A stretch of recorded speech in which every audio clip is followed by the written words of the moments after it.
तो आओ देखते हैं यहाँ पर क्या है। अभी जस्टिफाई क्लासेस में आप सभी का स्वागत है। और आज हम लोग पढ़ने वाले हैं क्या चीज़, एक नया टर्म जिसे हम बोल रहे हैं एक्सक्रीटरी सिस्टम। में अभी तक हम लोग क्या पढ़े थे, पाचन यानी डाइजेस्टिव सिस्टम हमने देखा था। ठीक है, डाइजेस्टिव सिस्टम हमने क्या देखा था कि हम क्या कर रहे थे, हमारा जो पाचन होता था। अगर मैं अब यहाँ पर आज की स्लाइड में ना, तो मुझे ज़्यादातर लिखना पड़ेगा। तो आओ, ये एक ब्लैंक पेपर मैंने लिया है ना। यहाँ पर मैं लिखता हूँ। तो मैंने पढ़ा था कि पाचन, हम लोग देखे थे पाचन, जिसे इंग्लिश में हम बोलते हैं डाइजेस्टिव।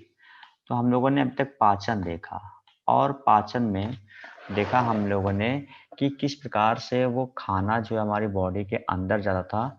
पाचन में क्या होता था, हम लोगों ने ये सिस्टम देखा था कि यहाँ से खाना निकल करके, यानी वो भोजन यहाँ से पेट से निकल करके एक जगह पहुँचता था जिसका नाम था स्मॉल इंटेस्टाइन। देख रखा था हम लोगों ने, बिल्कुल याद आ रहा है कुछ। स्मॉल इंटेस्टाइन में वो भोजन पहुंचा करता था। फिर मैंने आप लोगों को एक चीज़ बताया था कि ये जो स्मॉल इंटेस्टाइन है ना, इस स्मॉल इंटेस्टाइन के पास कुछ ऐसा, मान लो ये स्मॉल इंटेस्टाइन है, तो मैंने कहा इसका ये आउटर सरकमफ्रेंस इस प्रकार से ना हो करके, जबकि ये ये कुछ इस प्रकार से हुआ करता था। मैंने बताया था ऐसा कुछ, है ना। इसको क्या बोलते हैं, जरा कोई बता दे, इसको क्या बोलते हैं। किसी को अगर याद हो तो बताओ, इसको जो ऐसा ये स्ट्रक्चर बन रहा है, इस स्ट्रक्चर को क्या कहा जाता है। किसी को नहीं याद है ना। इसे मैं कहते थे हम लोग विली, है ना, जो फिंगर्स तरीके का बनता है कुछ इस प्रकार से। हमारा स्मॉल इंटेस्टाइन हमारे पेट में अंदर में बैठा है ना। वो ऐसे ऐसे ऐसे ऐसे कुछ घुमा घुमा कर ऐसे ऐसे रहता है ना पेट में, स्मॉल इंटेस्टाइन। तो ऐसा ही पूरा मैं अगर बात करूँ पूरे सरकमफ्रेंस को, कुछ इस प्रकार का होता है। ये विली कहलाती है, फिंगर्स को हम विली कहते हैं। इनके अंदर से ही क्या है, पतली पतली ब्लड वेसल्स निकले होते हैं। इनका नाम जानना उतना तो जरूरी नहीं है, बट जानते रहो कि इनके अंदर जैसे पतली पतली ब्लड वेसल्स लगी होती हैं। ये ब्लड वेसल्स क्या करती हैं, ब्लड वेसल्स यहाँ से खाने को एब्जॉर्ब करती हैं। खाने में से क्या एब्जॉर्ब करती हैं सर, अगर आप बात करिए तो हम लोग जो कुछ भी खाते हैं, जैसे हम लोग यही चीज बेसिक खाते हैं, कार्बन और हाइड्रोजन, है ना। कार्बन, हाइड्रोजन और नाइट्रोजन और ऑक्सीजन, है ना। और अगर बहुत ही थोड़े से अमाउंट में कहा जाए तो हम लोग क्या खाते हैं, मिनरल भी खाते हैं। क्या खाते हैं, मिनरल। ठीक है, तो यही सारी चीजें हम लोग कुछ भी खाते हैं ना, यही सारी चीजें हम लोग कंज्यूम करते हैं। तो ये सारी चीजें क्या हुई, पेट में आकर के इकट्ठा हुई धीरे धीरे, है ना। पेट शांति से बैठ करके एकदम आराम से समझो, नहीं तो समझ में नहीं आएगा। ठीक है, ये देखो धीरे धीरे छोटे छोटे हमारे खाना जो था स्मॉल इंटेस्टाइन के अंदर में आ गया। खाना स्मॉल इंटेस्टाइन में आने के बाद ये पतली पतली ब्लड वेसल्स जो लगी होती हैं, ये ब्लड वेसल्स क्या करती हैं, इस खाने को यहाँ से एब्जॉर्ब करके ब्लड में मौजूद जो हीमोग्लोबिन होता है ना, उसके माध्यम से ये कहाँ तक पहुँचा देती है, हमारी बॉडी में जहाँ जहाँ इनकी ज़रूरत पड़ती है, ये ब्लड वेसल्स के माध्यम से पूरे शरीर में इस खाने से निकाली हुई कार्बन, हाइड्रोजन, नाइट्रोजन, ऑक्सीजन और मिनरल्स जहाँ जहाँ उसको चाहिए होता है, ये ब्लड वेसल्स ब्लड में मौजूद, ब्लड वेसल्स का मतलब समझना पाइप, तो ये ब्लड वेसल्स ब्लड में मौजूद हीमोग्लोबिन के साथ इस खाने के इस पार्ट को, कौन कौन से, carbon, hydrogen, nitrogen, oxygen, mineral, इस पार्ट को मिक्स करके बॉडी में जहां जहां भी जरूरत होता है तो ये पहुंचा देती है। ये इतना चीज हम लोग कहाँ पढ़े थे, हम लोगों ने पढ़ा था स्मॉल इंटेस्टाइन के बारे में। यानी पूरा प्रोसेस कहा जाए तो पाचन यानी डाइजेस्टिव सिस्टम के ही अंदर में हम लोगों ने पढ़ा था। तो भाई अब निकल के आता है सर पचित भोजन में क्या था। तो मैंने बता ही दिया पचित भोजन में क्या था, कार्बन, हाइड्रोजन, नाइट्रोजन और ऑक्सीजन। बहुत ही थोड़े पार्ट में, अगर कहा जाए बहुत ही थोड़े अमाउंट में, यहाँ पर मिनरल भी मौजूद होता है। लेकिन 99% जो हम कोई भी चीज़ खाते हैं उसमें ये सारी चीज़ें रहती रहती हैं। तो वही दिमाग में आएगा, सर आप कुछ दिन पहले कह रहे थे कि carbohydrate, protein, fat, vitamin, mineral, आप तो ये बता रहे थे यही चीज सब चीज में खाने पे मिलता है। आज आप बता रहे हो कार्बन, हाइड्रोजन, नाइट्रोजन, ऑक्सीजन, ये बता रहे हो।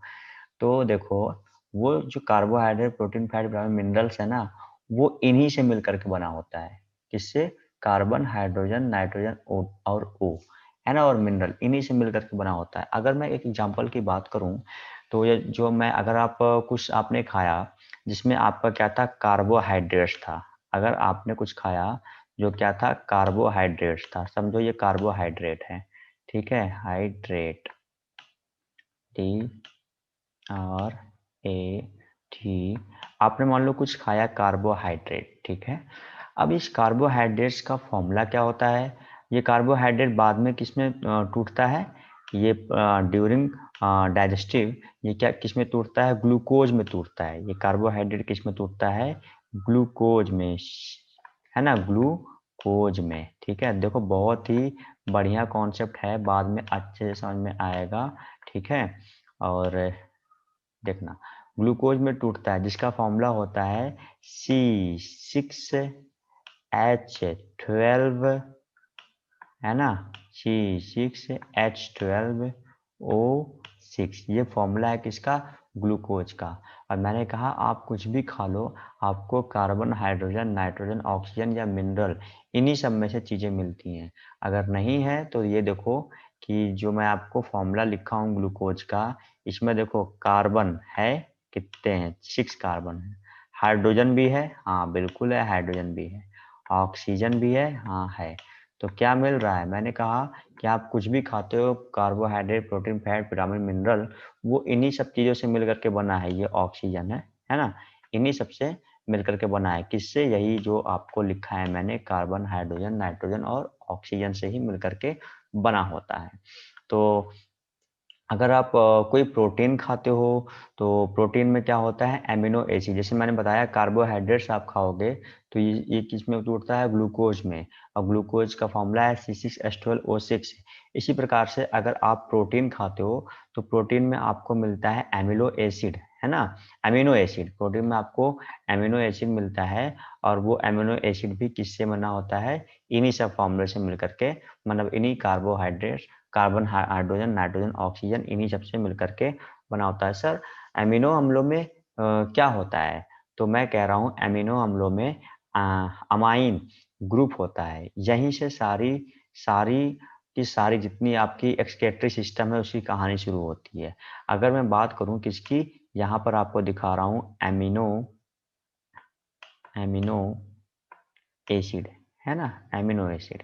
अगर आप बात करिए एमिनो एसिड, तो मैं कह रहा हूँ एमिनो एसिड जो है आपको क्या मिलता है? अमाइन ग्रुप में मिलता है। सर ये कुछ समझ में नहीं आ रहा है ना, अमाइन ग्रुप में मिलता है, क्या है ये? रुके रहो, धीरे धीरे मैं बेस बना रहा हूँ, फिर सब समझ में आएगा। कि हम लोग में जो खाना खाते हैं वो खाना हमारी बॉडी में एब्जॉर्ब हो गया, लेकिन कुछ ऐसा रहता है जिसे हम एक्सक्रीटरी सिस्टम के थ्रू बाहर निकाल देते हैं। तो वो किस तरीके से सेपरेट होता है ना, वही मैं आप लोग को धीरे धीरे बेस बना के समझा रहा हूँ, किस तरीके से सामान हमारे शरीर के अंदर में सेपरेट होता है। तो मैंने कहा अगर आप कार्बोहाइड्रेट खाते हो तो वो क्या होता है? ग्लूकोज के फॉर्म में बॉडी में लगता है। अगर आप अमीनो एसिड खाते हो तो ये क्या होता है? आपके शरीर में अमाइन ग्रुप मतलब होता है। यही ये सारी की सारी एक्सक्रीटरी सिस्टम होता है। जैसे कि अगर आप अमीनो एसिड की बात करते हैं तो ये देखो है H2N, ये आपको दिख रहा है, और यहाँ पर CH2, और आप अगर आगे दिखाऊं आपको C डबल बॉन्ड, यहाँ पर ऊपर O, और सिंगल बॉन्ड यहाँ पर आपको मिलेगा OH, ठीक है। ये आपको दिख रहा है। ये मैंने कहा कि एमिनो एसिड ये पूरा फॉर्मूला है ना, ये प्रोटीन है जिसका पूरा फॉर्मूला है। तो मैं कहूँ इसका एमिनो एसिड का ये जो आगे वाला सिर्फ एक ग्रुप है ना, H2N, ये कह रहे हैं यही है एमिनो। तो कह रहे हैं एमिनो एसिड पूरा अमाइन ग्रुप होता है, ये पूरा अमाइन है H2N, है ना, कह रहे हैं अमाइन ग्रुप होता है। इसी के थ्रू पूरी की पूरी एक्सक्रीटरी सिस्टम होता है। तो आपको यहाँ पर दिखता होगा H2N में ये नाइट्रोजन N, है ना। तो अगर मैं इस पे एक बात पूछूं कि जब डायफ्राम वाला सिस्टम होता है, हमने देखा था कि किस प्रकार से, अच्छा डायफ्राम की बात आने से पहले मैं एक छोटा सा बात और बताता हूँ, है ना बच्चों, यहाँ पर ठीक है सब मैसेज। हाँ देखो, यहाँ से सिस्टम चला गया, चाहे तो अच्छा, मैं कह रहा हूँ कि ये आपके शरीर में जो नाइट्रोजन गैस है ना, ये कहाँ से आई है ना, ये आपके शरीर में ये नाइट्रोजन कहाँ से पहुँचा है ना, आपने भोजन में जो प्रोटीन लिया था ना उससे ही पहुँचा है।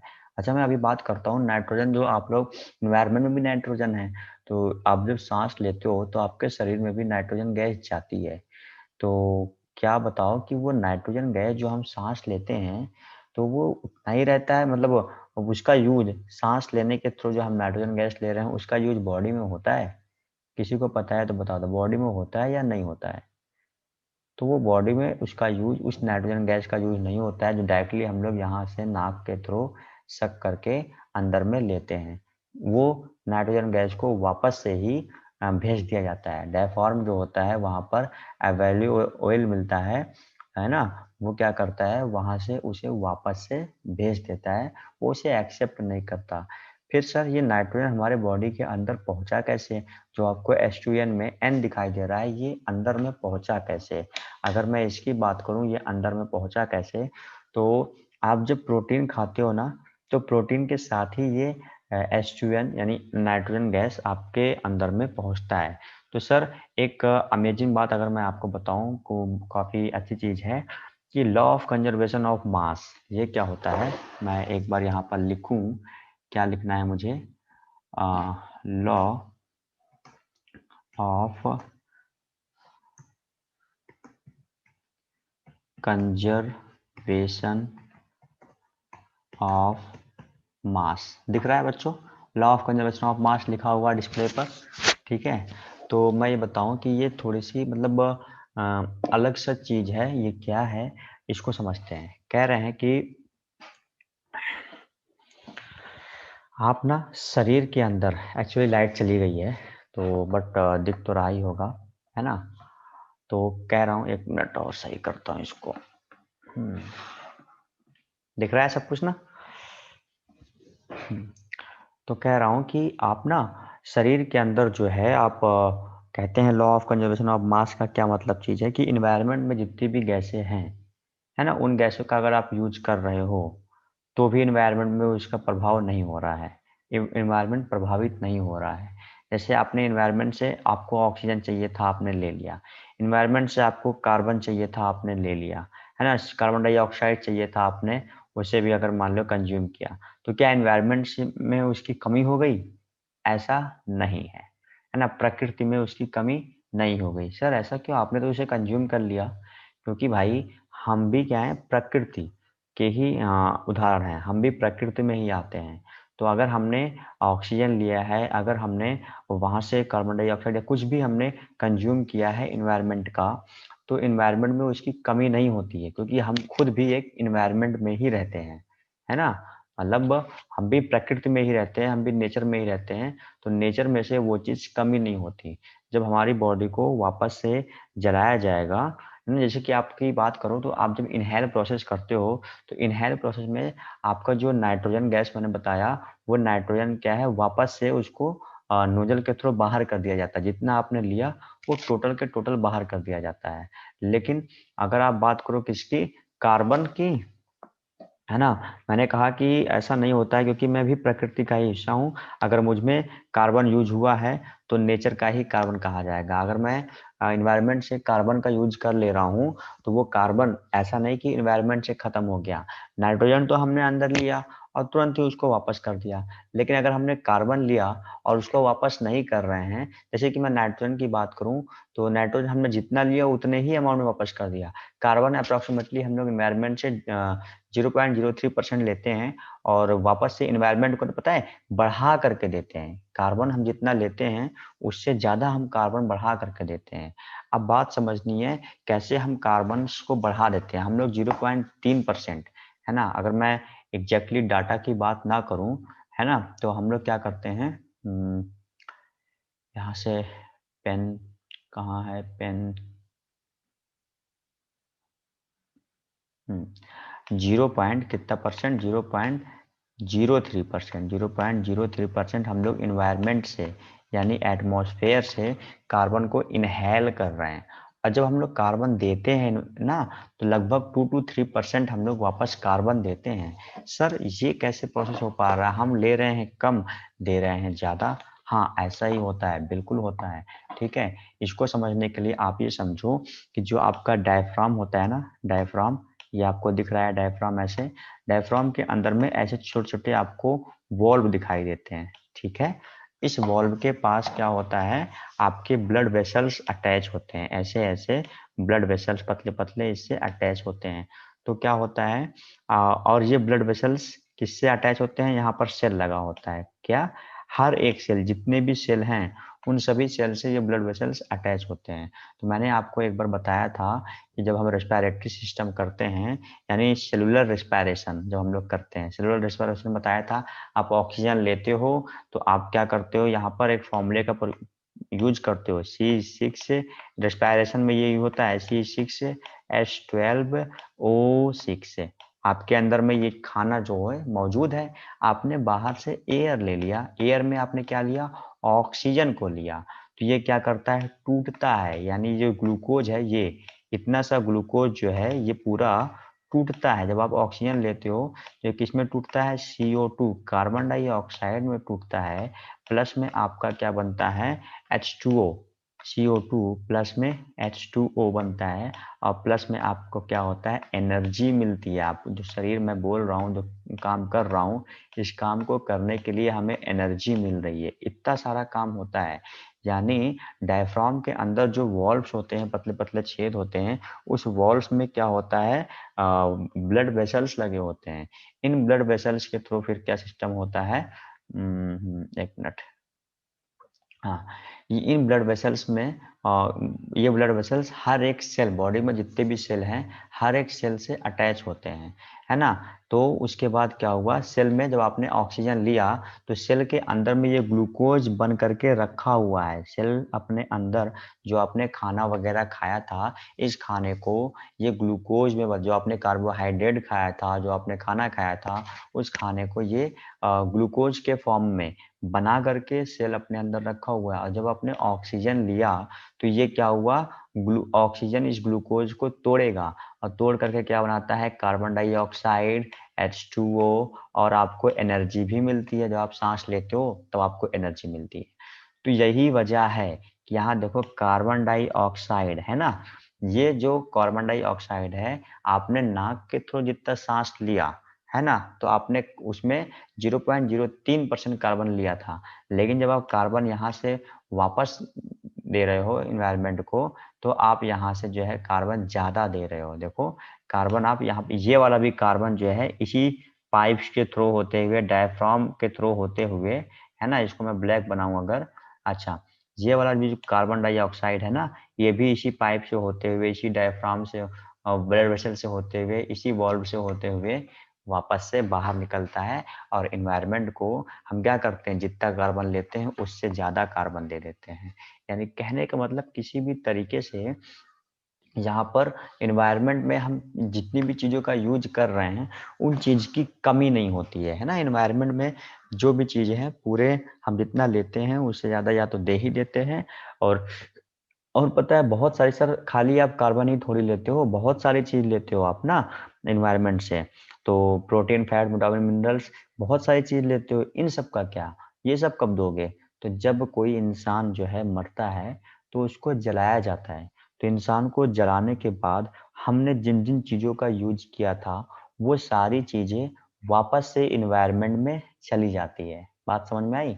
हम जिन भी चीजों का यूज हमने किया था, हमने दूध पिया था, हमने प्रोटीन खाया था, है ना, ये सारी की सारी चीज़ें वापस से एनवायरनमेंट में चली जाती हैं जब हमें जलाया जाता है, जब हमें हमारा अंतिम समय आता है, उस समय ऐसा होता है। ठीक है, तो सर ये कुछ सिस्टम था यहाँ तक। उसके बाद मान लीजिए ये अमीनो एसिड है ना, मतलब ये अगर मैं अमीनो एसिड के केस में भी देखूं, तो अभी तो मैंने आपको कार्बन का केस सिखाया, अब ये आपको इधर रखा है अमीनो एसिड। तो मान लीजिए ये क्या है, अमीनो एसिड है ना। सर यहाँ से यही अमीनो एसिड क्या करता है, बाद में जब ये टूटता है ना, तो ये प्रोटीन का फॉर्मेशन करता है। और प्रोटीन का फॉर्मेशन करता है तो ये किस में टूटता है, ये आपका टूटता है NH3 में, है ना। ये पूरा का पूरा फॉर्मूला आपका जो है ये टूटता है NH3 में।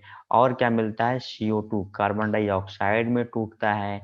और किस में टूटता है ये, और आपका बनता है H2O, है ना। ये 3 चीज में टूटता है आपका, ठीक है। ये 3 चीज में टूटता है। ये जो आपका पूरा का पूरा प्रोटीन है, ये पूरा प्रोटीन जब ये टूटता है आपके शरीर के अंदर में, जब ये टूटता है तो ये 3 चीज में टूटता है। ये अमीनो में, अरे अमोनिया में, और ये कार्बन डाइऑक्साइड में, और ये वाटर में। तो यही चीज अब देखिए अब क्या हुआ, फेफड़े के माध्यम से क्या होता है, इस कार्बन डाइऑक्साइड को तो बाहर कर दिया जाता है। फेफड़े के माध्यम से इस कार्बन डाइऑक्साइड को तो बाहर कर दिया जा रहा है, लेकिन ये जो अमोनिया बचा है, ये अमोनिया, यही वो चीज है जो आपको क्या करना है, एक्सक्रीटरी सिस्टम के लिए जिम्मेदार होता है। यही अमोनिया, है ना, बाहर निकाली जाती है। और इसी अमोनिया, क्योंकि ये फेफड़े से बाहर नहीं जा पाता है, ये अमोनिया फेफड़े से बाहर नहीं किया जा सकता। कार्बन डाइऑक्साइड गैस है, इस गैस को बाहर कर दिया जाता है। यही अमोनिया बाद में एक्सक्रीटरी सिस्टम को बनाने के लिए जिम्मेदार होता है, एक्सक्रीटरी सिस्टम, है ना। अच्छा, यहाँ से सर सिर्फ अमोनिया को ही बाहर करते हैं क्या? नहीं, ऐसा नहीं है। हमने नाइट्रोजन से बनी अमोनिया को बाहर नहीं निकाल पाए हम लोग, मतलब क्या करें, और ये जो अमोनिया है NH3, ये नाइट्रोजन से बनी है, यहाँ पर आपको N दिखाई दे रहा है, ये नाइट्रोजन से बनी है। तो हम क्या करें, फेफड़े के थ्रू इस अमोनिया को बाहर नहीं निकाल पाए। कुछ और मतलब और भी हमारे अंदर में बहुत सारे नाइट्रोजीनियस बेस बने होते हैं, बहुत सारे नाइट्रोजीनियस और भी चीज़ें होती हैं जिन्हें भी हम फर्दर, मैंने तो अमोनिया कार्बोहाइड्रेट इन दो का केस दे करके आपको कार्बन डाइऑक्साइड को दिखाया किस प्रकार से हम वापस से इन्वायरमेंट को देते हैं।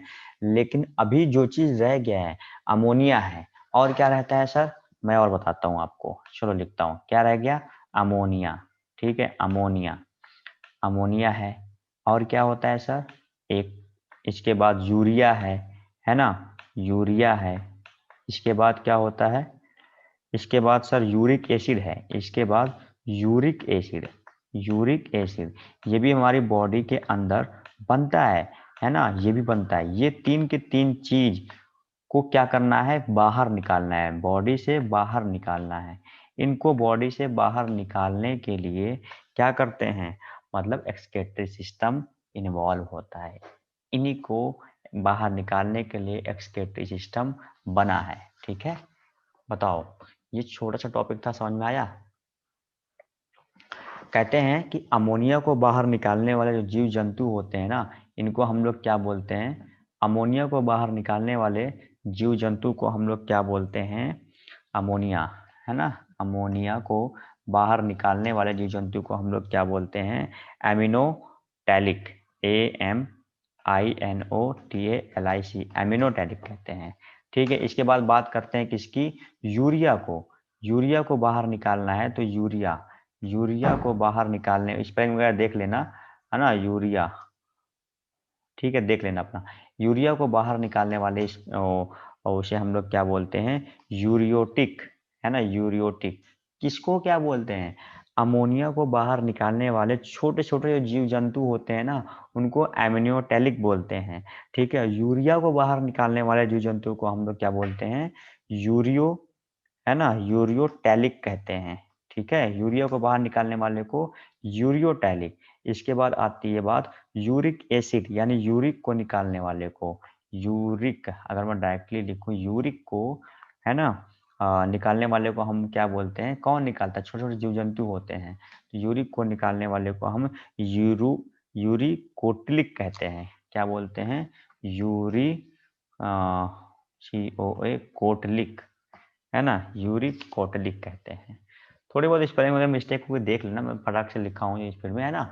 देखो, अमोनिया को बाहर निकालने वाले को एमिनोटैलिक कहते हैं। यूरिया को बाहर निकालने वाले छोटे छोटे जीव जंतु होते हैं, जानवर, छोटे छोटे जीव जंतु, कीड़े मकोड़े, कुछ भी हों, जो यूरिया को बाहर निकाल रहे हैं उनको हम यूरियोटैलिक कहेंगे। और जो यूरिक एसिड को बाहर निकाल रहे हैं उनको हम यूरियोकोटलिक कहेंगे, ठीक है।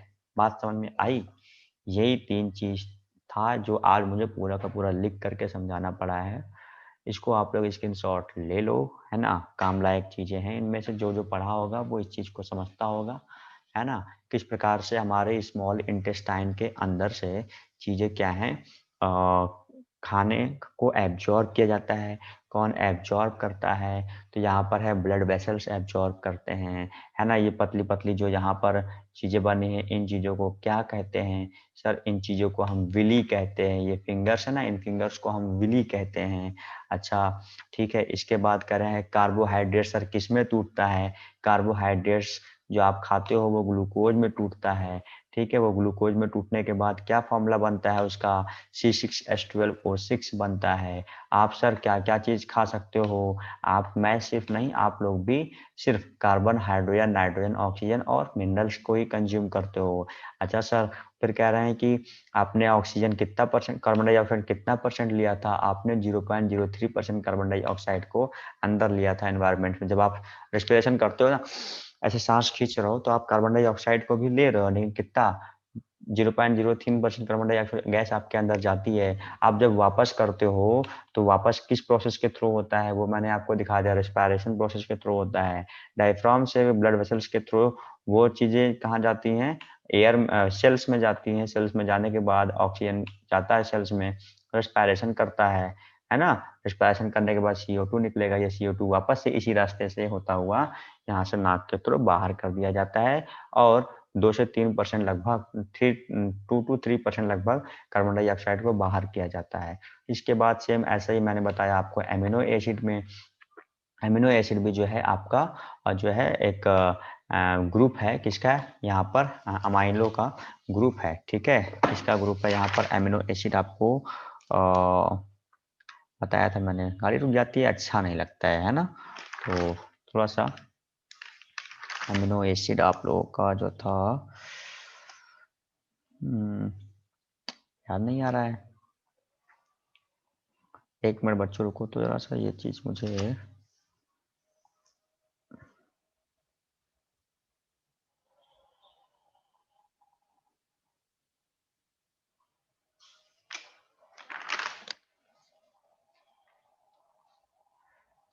चलो ठीक है जाने दो, वो मुझे याद भी नहीं आ रहा है ना, मैंने पीछे स्लाइड में बोला है, अभी जस्ट बोला था, उसका नाम नहीं याद आ रहा है, कोई बात नहीं। अमीनो एसिड क्या है, मतलब यहाँ से समझ लो, आ, ये क्या करता है, टूटता है, ये भी तीन चीज में टूटता है, किसमें, अमोनिया में, कार्बोहाइड्रेट, हाँ कार्बन डाइऑक्साइड में और H2O में। तो यहाँ से अमोनिया को, ये चीज क्या है, यही सारी चीजें, ये मतलब NH3 अमोनिया जिसको कहते हैं, ये अमोनिया आपके रेस्पिरेटरी सिस्टम के थ्रू नाक से बाहर नहीं किया जा सकता, इसलिए आपके बॉडी में एक्सक्रीटरी सिस्टम का होना जरूरी है। तो अमोनिया को बाहर निकालने वाले जीव जंतु को हम लोग क्या बोलते हैं, अमाइनोटलिक कहते हैं। यूरिया को बाहर निकालने वाले को हम लोग बोलते हैं यूरियोटलिक, और यूरिक एसिड को बाहर निकालने वाले को हम लोग क्या बोलते हैं, यूरोकैटलिक कहते हैं। फटाक से स्क्रीनशॉट ले लो और यहीं पर खत्म करते हैं आज का लेक्चर, ठीक है। थोड़ा सा टफ था समझने के लिए बच्चों को, लेकिन जो है हाँ 2-3 बार देखोगे वीडियो समझ में आ जाएगी सारी चीजें।